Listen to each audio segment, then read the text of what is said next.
Hello everyone, I am Sir Kim, your subject teacher for Contemporary Arts. Our topic for today is all about contemporary Philippine arts from the regions.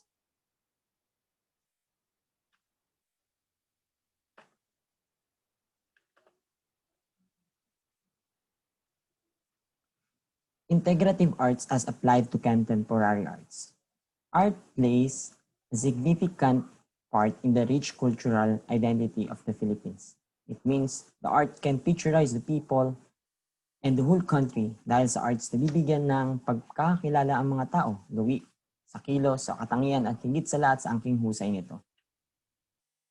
Second one, as a Filipino, one should have the knowledge of the different forms of the art in the Philippines to fully grasp its identity as a nation and to completely embrace oneself as a citizen of the country. Bilang isang Filipino, kinakailangan natin alamin ang iba't ibang pagpapakahulugan ng arts sa ating bansa. Dahil sa arts, ito ay nagsisilbing gabay sa atin upang malaman ang nakaraan mula sa etniko hanggang sa makabago o sa kontemporaryong panahon. Arts in the Philippines. This will be our lesson 1. Historical background. The development of Philippine art comes in 3 major traditions. These are the ethnic tradition. Ethnic tradition is relating to a large group of people classed according to common racial, national, tribal, religious, linguistic, or cultural origin or background. Next, Spanish colonial tradition. When the Spaniards arrived in the Philippines in 1521, the colonizers used art as a tool to propagate the Catholic faith through beautiful images. Ibig sabihin, may mga dala mga Spaniards sa atin. With communication as a problem, the friars used image to explain the concepts, beliefs behind the Catholicism, and to tell the stories of Christ's life and passion. And lastly, American colonial and contemporary tradition. Before the colonization in general, the term American colonial art describes the art and architecture of 17th and 18th century settlers who arrived in America.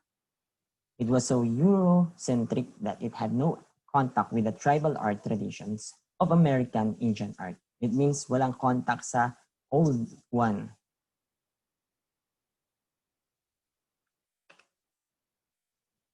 We have 6 art forms during ethnic tradition.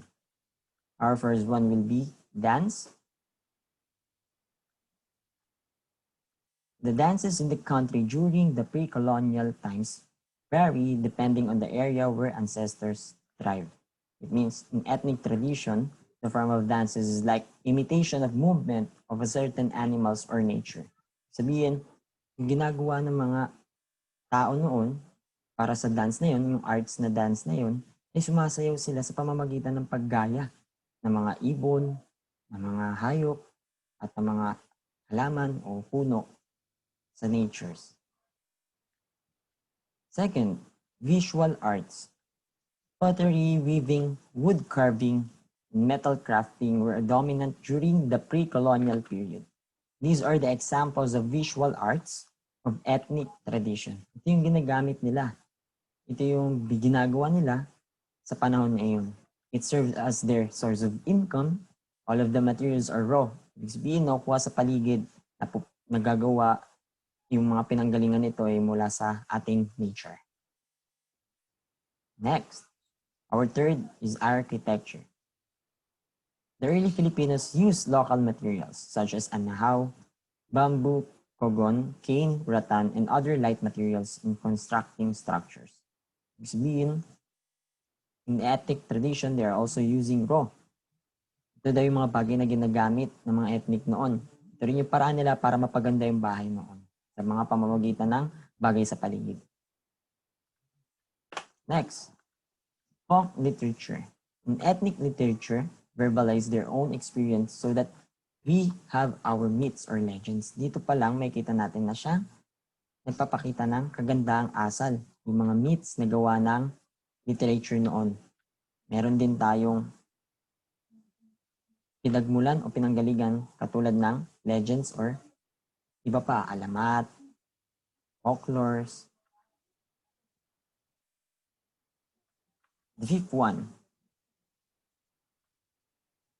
the theater arts. Tribal presentations and rituals were the early theatrical performance depicting their beliefs. Kung isipin natin na ang kanilang ginagawa ay katulad na lamang ng pagsayaw sa bonfire at marami pang pag-awit at pag-indak ang kanilang ginagawa.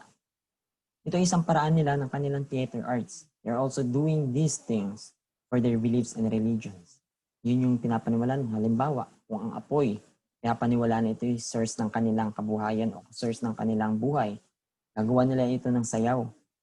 Ang hangin, ang mga bundok, sinasayawan o inaalayan nila ito ng sayaw.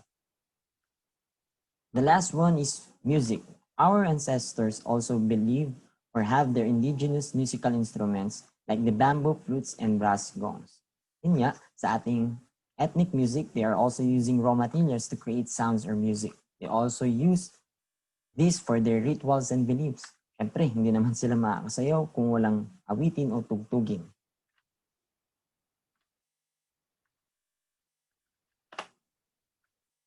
The second topic is about the art forms during Spanish colonial tradition.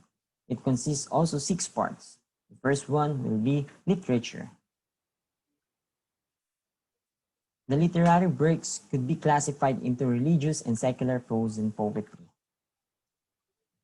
Yung literatura noong panahon na sa pananakop ng Espanya ay tungkol sa relihiyon at kanilang paniniwala. They will allow us to write poetry or prose or other forms of writing kung ito ay tungkol sa relihiyong Kristyanismo. Sabihin, sa pananakop ng Spaniards, hinahayaan nila tayo na gumawa ng isang bagay basta ito ay patungkol sa kanilang religion. Next. Second is theater arts. Commedia Divina by Dante Alighieri. It is the popular Spanish era because of this cycle that a man generally assumed to be Dante himself is miraculously enabled to undertake an ultramundum journey which leads him to visit the souls in hell, purgatory, and paradise. Ibig sabihin si Dante daw dito sa Commedia Divina, nakapagbiyahe daw siya, naranasan niya yung hell, purgatory, and paradise. Ito ay patungkol pa rin sa Kristyanismo. The third is dance. In choreography, religious dance is commonly performed to venerate patrons and saints proliferated. There were also secular dances performed in social functions like the valse, Fandango, polka, and minuet among the others. Dun sa dance ng Spaniards or Spanish era, it is the same as ethnic tradition. They are also dancing for their beliefs and religions. Dito sa Spanish era, it is for patrons or saints. Magawa sila ng isang sayaw. Inaalay nila, ito yung way of serving nila to the Lord or to their beliefs. Fourth is music. The Spaniards introduced the piano and the other Western instruments. Kung sa ethnic, they are also using raw materials or the things that they see in their place. Sa Spaniards, gumagamit sila ng piano, gitara at iba pang mga instruments. Bands and orchestra multiplied as the zarzuelas and operas became the prevalent. Ibig sabihin, sikat ang banda at orkestra dahil ito ay pasok sa panlasa ng mga madla. Dahil ito ay siguro ay bago at nakakapukaw ng atensyon ng tunog. Ginamit din ito sa iba't ibang palabas kagaya na lamang ng zarzuela at opera. Dalawa sa halimbawa ng zarzuela ay ang Pag-ibig sa Tinubuang Lupa ni Pascual Poblete. Ito ay sikat at Walang Sugat ni Severino Reyes. Ito ang dalawang halimbawa. Maaari niyo itong panoorin sa YouTube and other references. The fifth is visual arts. Ibig sabihin, they are allowed to draw if it is for the religion, their beliefs, or their religion. Kaya meron tayong paintings na Jesus Christ, Mama Mary, and many saints.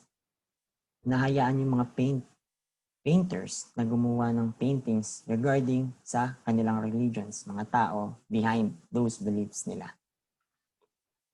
Next, the last one is architecture. Kung ethnic, they are using bamboo and mud.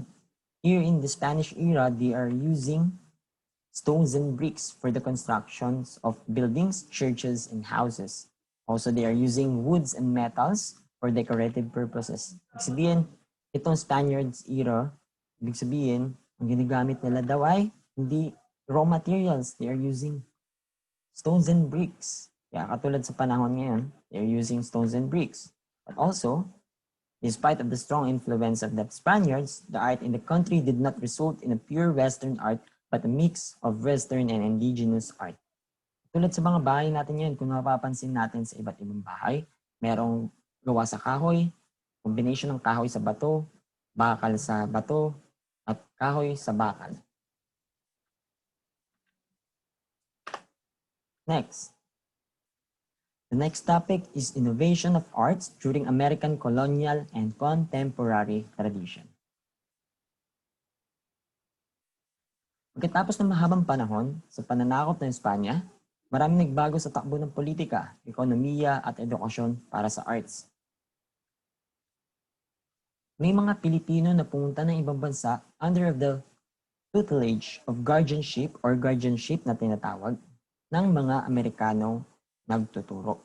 So that after they learn and experience everything, they will go back and teach here in our country for the concept of modern art. Lahat ng mga natutuhan nila dun sa ibang bansa, dinadala nila sa ating bansa. Ngunit ito ay modern arts na, hindi na to katulad ng indigenous, ng Spaniards, which is ito ay makabago. Modern arts, marami nagbago na nagilid sa atin to innovate and use technologies as a way of creating an art hanggang sa umusbong at umusbong ito sa mga sumunod na panahon. Kaya marami na tayong arts hindi lamang nahawakan, hindi na natin nakikita ng sarili nating mata. Bagkus nakikita pa rin natin gamit ang mga technologies like laptops, cell phones, PCs, personal computers, like that.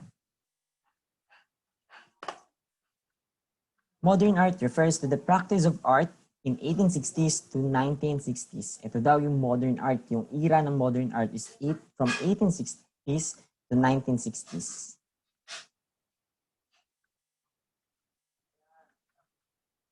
The urbanization, consumerism, rise of the middle class, change in the political system, secularization or conversion from traditional way to modern way, and the emergence of the new technology affected the way of art making in that period. Ibig sabihin, dahil nga sa mga pagbabago mula ethnic, Spaniards, hanggang sa modernong panahon, lahat ito'y nagbago yung arts. Isasaling hanggang sa may matutuhan at madagdagan ang mga natutuhan.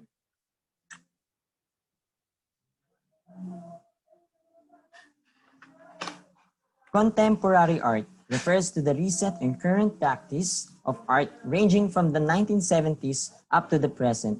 It mirrors the society and culture of the present times. Yun nga ibig sabihin ng contemporary. Ito'y pinagsama-samang ethnic, Spaniards, and American beliefs. American arts. Ibig sabihin, that's what you call contemporary arts. Ang tatlong irap na pinagsama upang mabuo ang makabagong arts. This will be the end of our first lesson. I hope that you learned a lot from this day. Thank you and have a nice day.